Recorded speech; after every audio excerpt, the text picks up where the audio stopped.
He's a philanthropist. He's an entrepreneur, and he changed the game of golf. If you golf, you know PXG. If you know PXG, you know they changed the irons game. Let's give it up for Bob Parsons, everybody.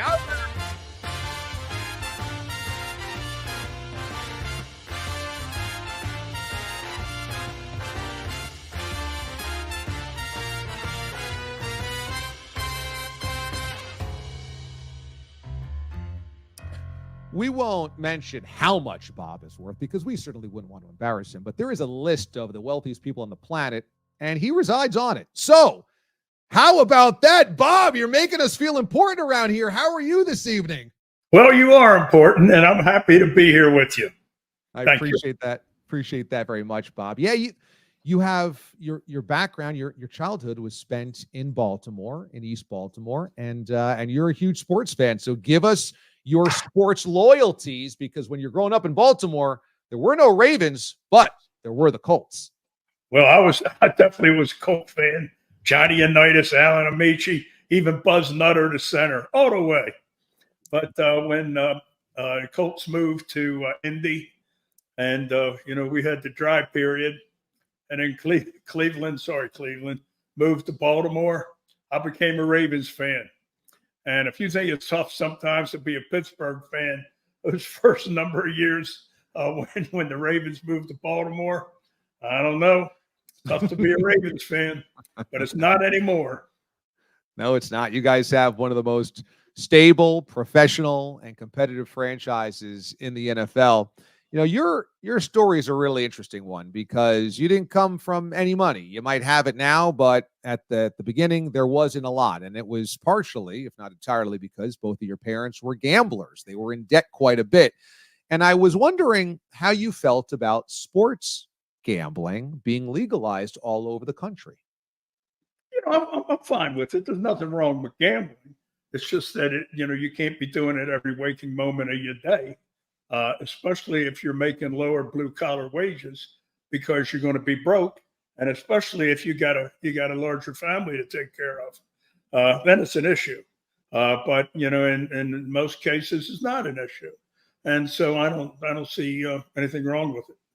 How tough was it when it was really tough when you were growing up? Sometimes there wouldn't be enough to eat. Sometimes, there never was, decent clothes. I always looked like a little ragamuffin. And, it just was tough. And see, I was never physically abused, but I was neglected. So, my parents just pretty much let me do what the hell I wanted to do most of the time.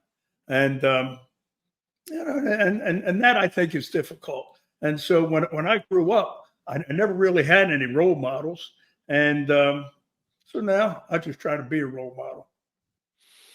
Well, a lot of your life is philanthropy and giving back and dedicating a lot of your wealth to those that are underserved. And the Bill and Melinda Gates Foundation, you and your wife, Renee, have dedicated your life to that as well. And that is putting a huge portion of your fortune to those that are less fortunate, charitable endeavors. When you do that, when you connect with those types of people that are less fortunate, do you have a lot of emotions that kind of come back, or memories that come back from the way that you grew up? Oh, absolutely.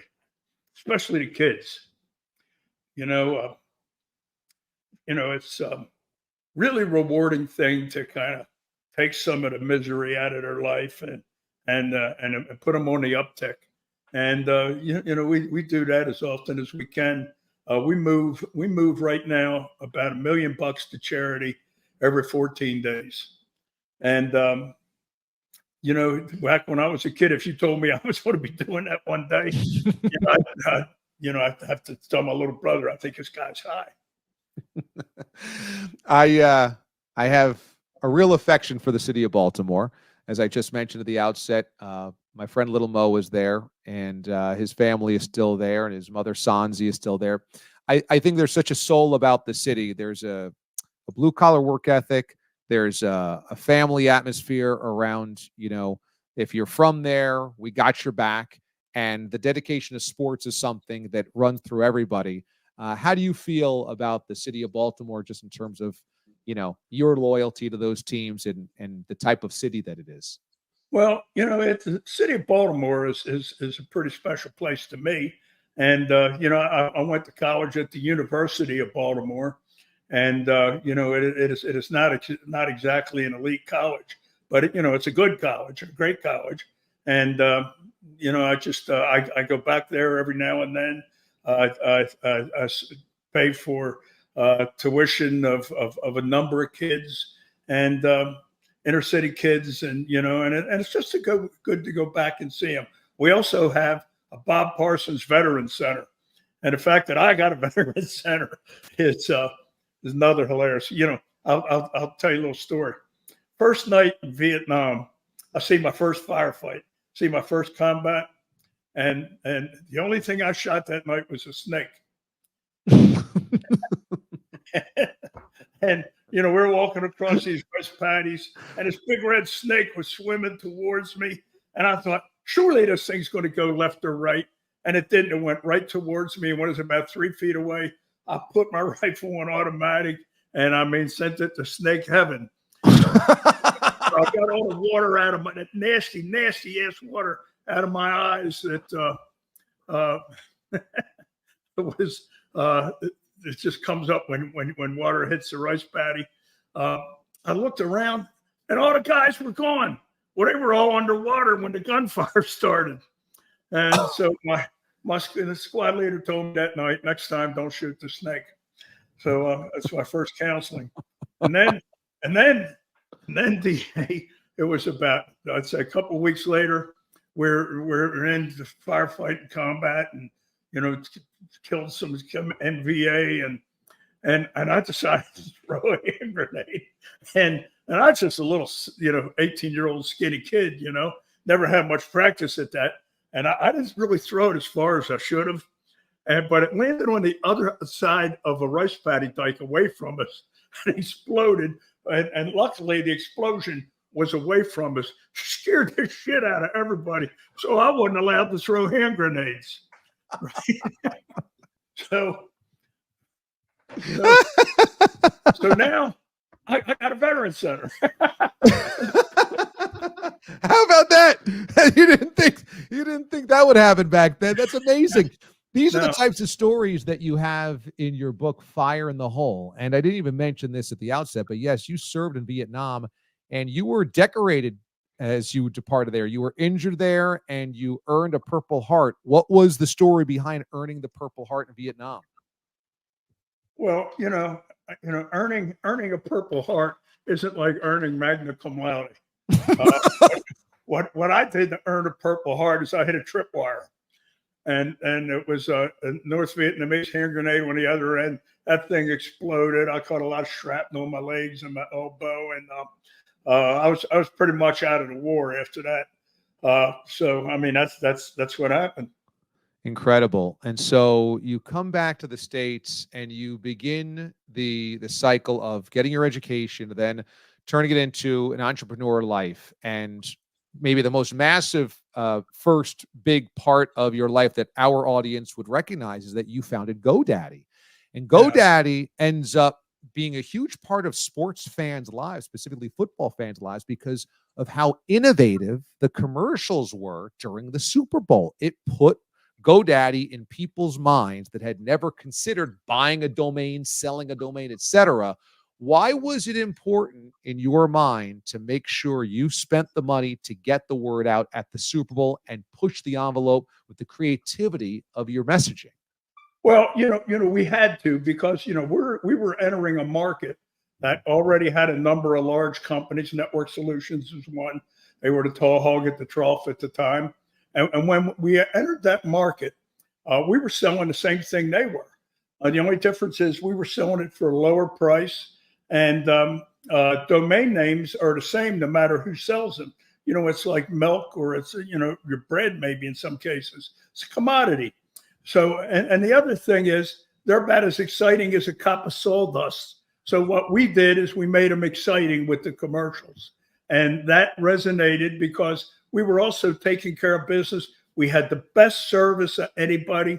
all of my competitors either had facts that, you went to for service, you had to read, figure out what the hell you needed to do, or you had to talk to somebody out of the country that didn't really speak English. We had all our service here in Arizona, and they were all English-speaking Americans, and people just loved it. And so those all that stuff resonated, and we took off. When we did our first Super Bowl commercial, we pulled even with Network Solutions, and 18 months later, we doubled them. And I can also tell you that when I left the company, we had about a 75% market share. That is incredible. Yeah.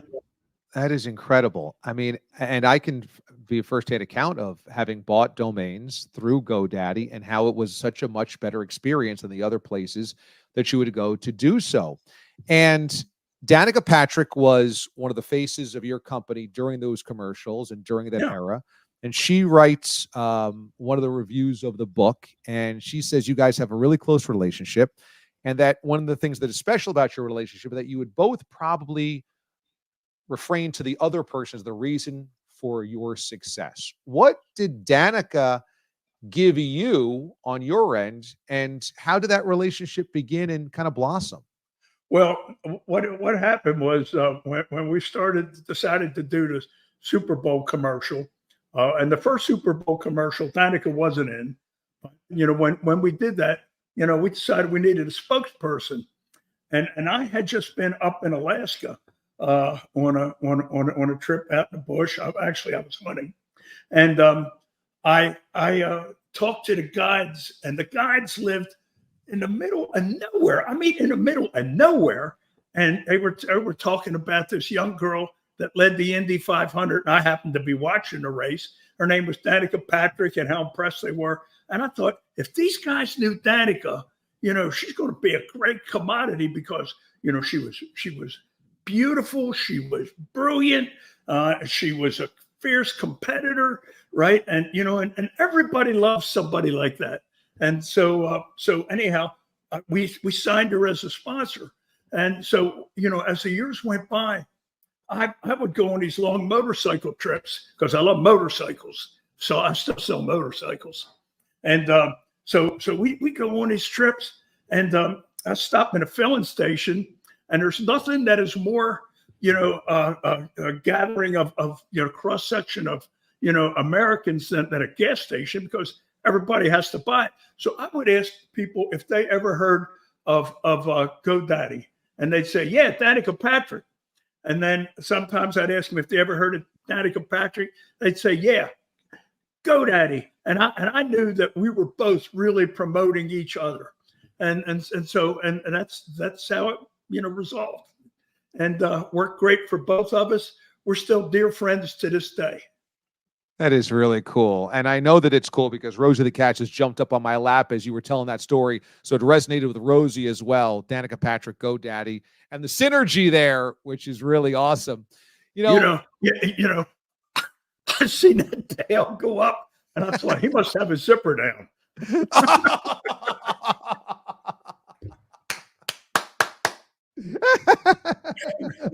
That's incredible. So the book is Fire in the Hole, and that's available for you guys to see Bob's backstory and all these tremendous stories that he has with famous people and friends, etc. But if you're a golfer, and we have so many golfers that listen and watch the show as well, you guys know that PXG has kind of changed the game. A little over a decade ago, they introduced the irons that would kind of change how irons were, I think, thought of and used and considered.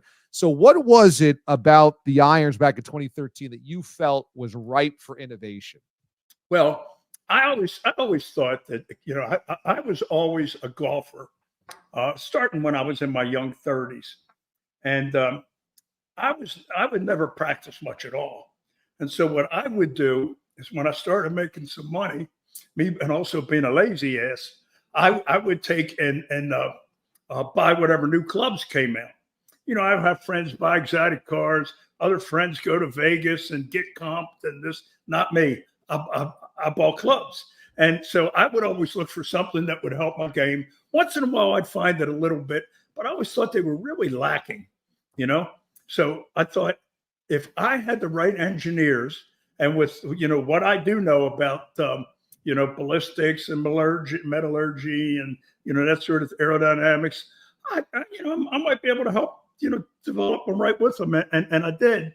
And so I started my own company. And before that, I talked to one of the engineers at Ping, who later became one of my lead engineer, Mike Nicolette. And I said, Mike, how come the clubs don't get better every year? And he said, the reason they don't get better as much as you think is, we have price points we got to hit, and we have deadlines we got to meet, and we do the best we can. And I said, suppose you could spend whatever you wanted to, and you could take as much time as you needed. Would that make a difference? He said, man, I'd like to think it would. So anyhow, I hired him and another couple guys from Ping, and we honored their non-compete, which is in Arizona is one of the one places in the world where a non-compete is enforceable. So after we did that, we did these clubs where we had developed them, and inside the club we put a polymer, elastic polymer. And we made the face a little bit on the thin side, and the rest was history. It's the biggest advance since cavity backs. And people would hit these, and they could not believe it. First, the club would go further than they thought. It would go further, would go higher. It would be more accurate and look sexier, and had a sweet spot the size of Texas.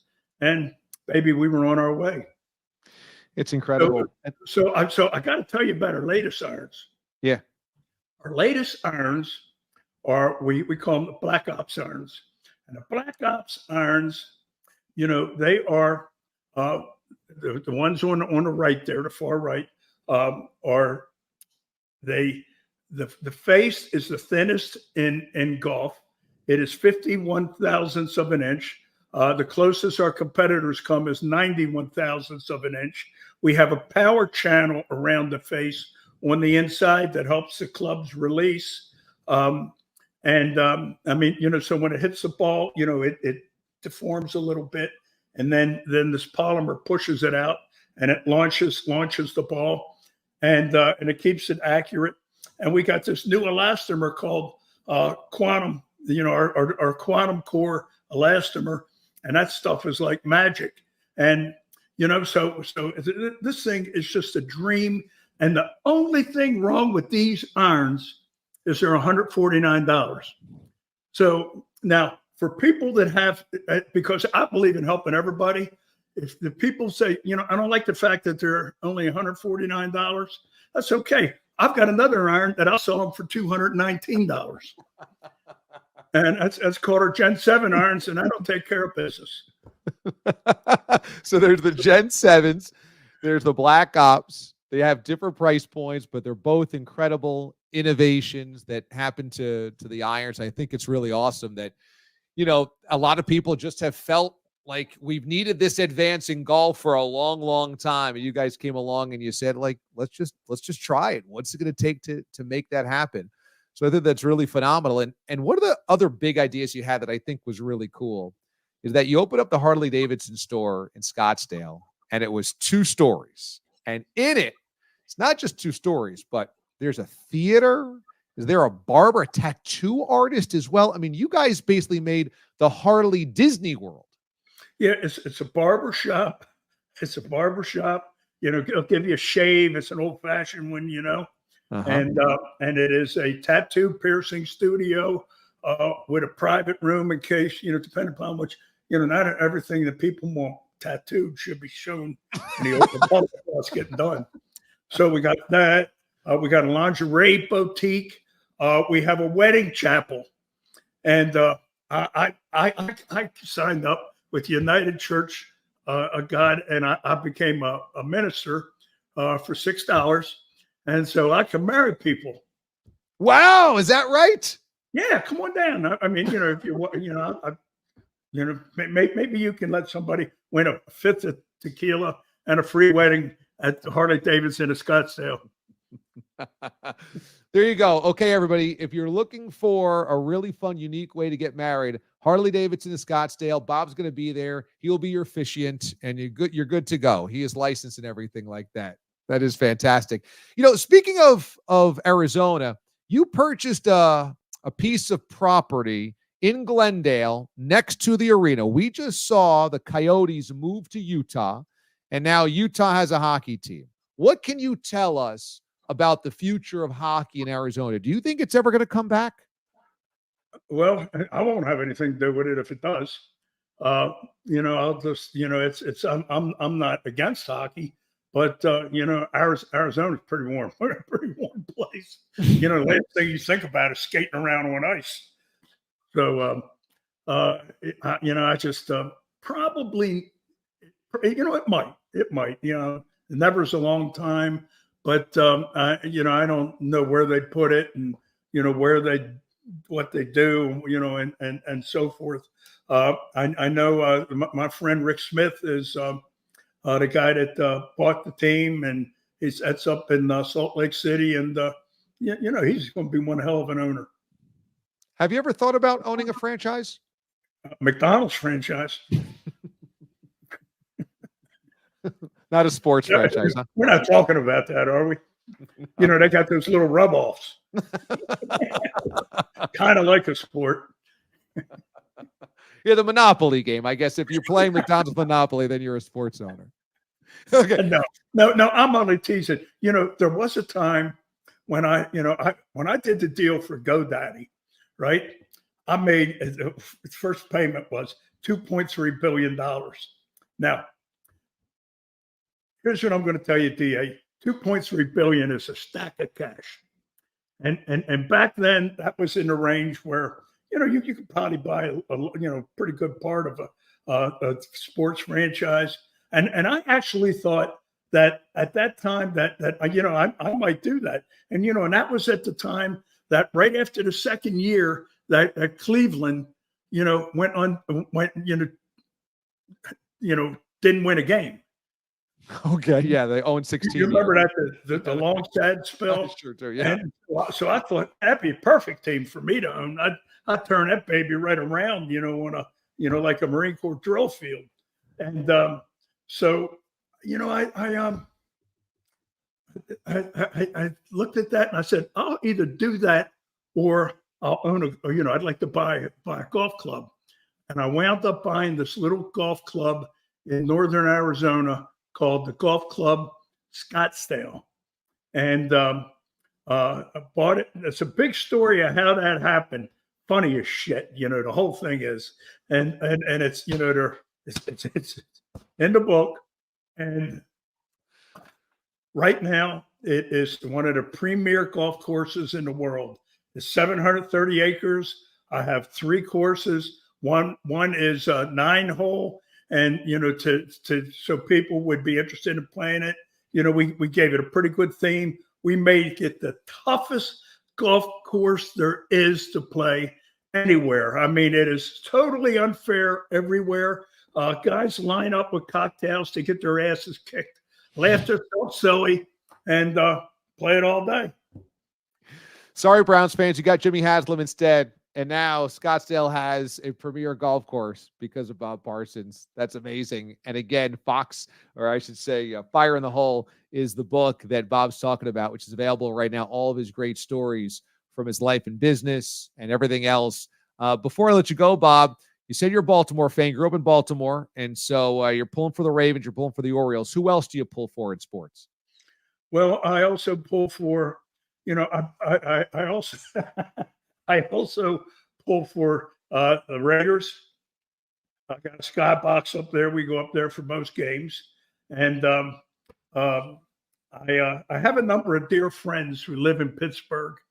And they always call me whenever the Ravens and the Steelers play. And that's every year twice, right? And so what I do is when that happens, I root for whoever's playing. Well, at that time, it's the Ravens, but also on the other occasions, whoever's playing Pittsburgh.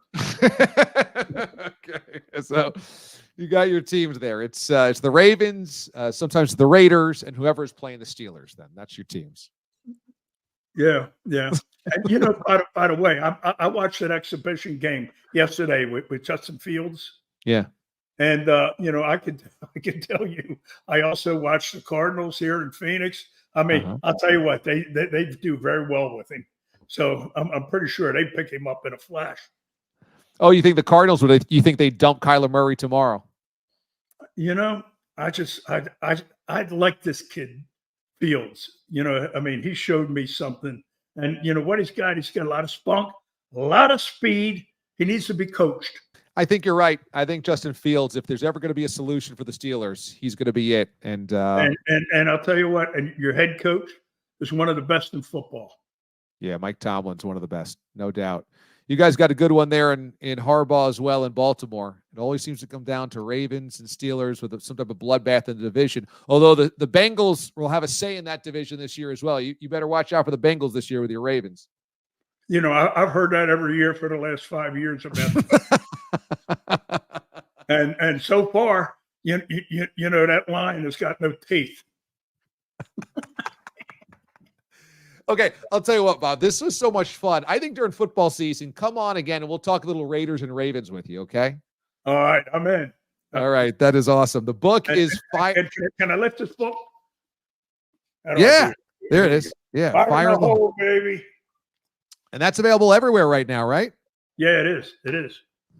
It's so cool. And I mean, the types of friends that you have that wrote nice things about this book is pretty amazing. I mean, Jada Pinkett Smith, I mentioned Danica Patrick, the list goes on and on and on. You must have to pinch yourself sometimes thinking about where you were as a poor kid in East Baltimore growing up to now, you know, rubbing elbows with these types of celebrities. That's just got to be mind-blowing to you. Well, you know, I love it because they're dear friends. But you know, you know, to me, I'm still the guy who grew up in Baltimore. I'm still the guy that shot a snake the first night during the Vietnam War, wasn't allowed to throw hand grenades. You know, when I said, well, do I still have to carry them? They said, yeah, you just give them to somebody else. I said, suppose we're being overrun. They said, then you can throw them. Yeah, you never lost your sense of humor. You never lost that self-deprecating sense of humor. And I think that's why you have so many people that gravitate to you because, you know, you get to a certain level of success and people expect you to think that, you know everything and that there's a certain arrogance and, you know, I'm over here, you're over there, but you never lost just being a regular guy. So I think it's very magnetic for a lot of people. No, I'm still an East Baltimore knucklehead. And I always will be.